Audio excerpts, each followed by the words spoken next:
Okay, hi, I'm Adam Simpson, and we're back here at the ISTEC ELT Conference 2013. I'm delighted to be joined by Jamie Keddy. Thank you, Jamie, for agreeing to talk to us. Thank you for inviting me, Adam. My pleasure. So, I guess you've been here before in Turkey, haven't you? Yeah, I love Turkey. Yeah. It's one great thing about doing what we do, getting to come to Turkey. Really one of the highlights. Yeah. Yeah. Is there anything you particularly enjoy about this country?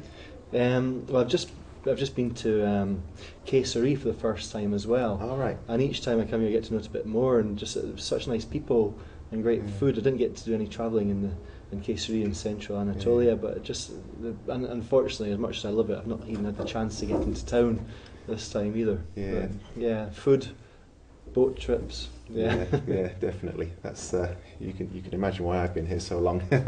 Enjoyed the same things. So you've just come to the conference today, and I think you've just finished a presentation. Is that right? Yeah. Okay. Yeah. Could you tell us a little bit about that? It was about teacher talk, and actually it's funny because a couple of people asked me what I was going to be talking about, and I said teacher talk, to which they instantly replied, "Oh yes, teacher talk time." To which I very quickly said, "No, that's the whole point.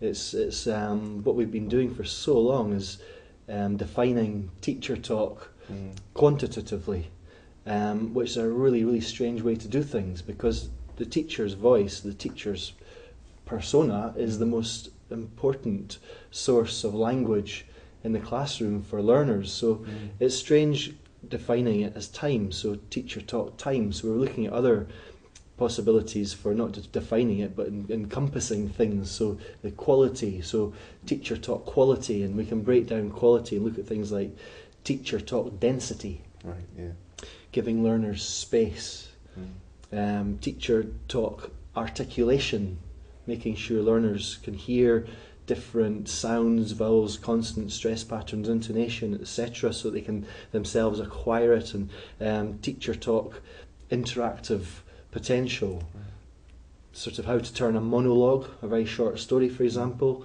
into a two-way whole class dialogue. So more about not so much what you're going to say, but what you're going to ask, how you're going to encourage interaction, and teacher talk learning language potential, which is another way for saying input. I'm trying to say teacher talk other things, you see. Yeah.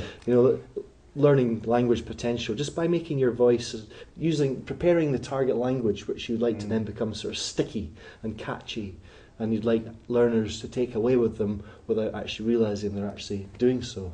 Well, yeah. It sounds like you've really sort of blown away the boundaries of what we would think in this session. I wouldn't know about that. Given me a lot to think about here. Is there one kind of piece of advice from your session or from the ideas you presented that you could just give to us? Just one. Yeah, I mean, as soon as you see teacher talk, or I'll start again. As soon as you stop defining teacher talk quantitatively, you start to see the bigger possibilities, and you start to be able to see how you can actually teach language, knowing that teaching is a messy business, but make the most of it. So it's about, as soon as you see that it's not to be defined in terms of time, then you will start to realise there are so many other things that we probably all do in any case, but just start to embrace them and explore them a bit more. So the biggest advice is stop defining teacher talk but quantitatively. But were you thinking of something practical? No, exactly. Perhaps? No, it's a very fine piece of advice, I would say. Something for me to think about as well. Okay, is there anybody else you are looking forward to seeing at the conference? Well, there's just the last speaker, right, and that's Jan Blake, who we all know and love, and with her storytelling. And I don't know if she's been in the classroom recently. I know she was thinking. I've not spoken to her yet, but I'm sure she'd be an absolute great source of teacher talk. Definitely, yes, I could imagine. Okay, thank you so much, Jamie, for taking the time. Thank you very much, today. Adam, and thank you very much to ISTEC for inviting me and for doing another great job. Okay, thanks a lot.